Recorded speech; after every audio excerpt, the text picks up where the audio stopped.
හැමෝම හිතනවා මේ අපි දැන් සත්තු තියෙයිද අපිට කන්න. ඒ කියන්නේ දැන් නයිද ගෙම්බෝද ඒවද අපිට කන්න තියෙන්නේ නැත්නම් ඇත්තටම දැන් ලංකාවේ විදියද නැත්නම් මොනවද ඒගොල්ලන්ට දැන් එක්ස්පෙක්ට් කරන්න පුළුවන් මේ චයිනාවල කෑම ගැන කියන්නේ.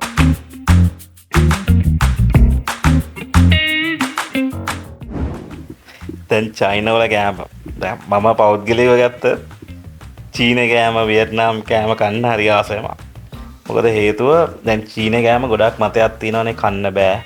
මේ එක එක රසවල ඔය කිව්වා වගේ එක එක සත්තු ඉන්නවා. ඇත්තටම එහෙම එකක් නැහැ. චීන ගියපු අය දැන් හරි තැනකින් කෑවනම් හොඳ රෙස්ටොරන්ට් එකකින් කෑවනම් එහෙම ප්‍රශ්නයක් වෙන්නේ නැහැ. ඉතින් අනිත් එක තමයි අපි ඕඩර් කරන කෑම එකනේ දැන් අපිට හම්බෙන්නේ. ඔව්. එතකොට අපේ සෙනඟට ගැලපෙන විදියට තමයි අපි කෑම එක ඕඩර් කරන්නේ.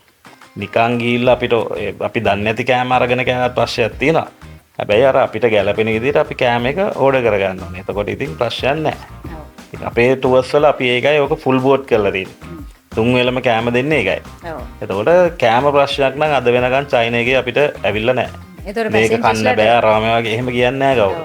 ආසාවෙන් කනවා. පැසෙන්ජර්ස්ලාට වැඩි හිතන්න දෙයක්වත් නැහැ. හිතන්න දෙයක් නැහැ කෑම ගැන. මොකද එහෙම ලොකු ප්‍රශ්නයක් නැහැ. ඇත්තටම චීන කෑම වල ලොකු ප්‍රශ්නයක් නැහැ.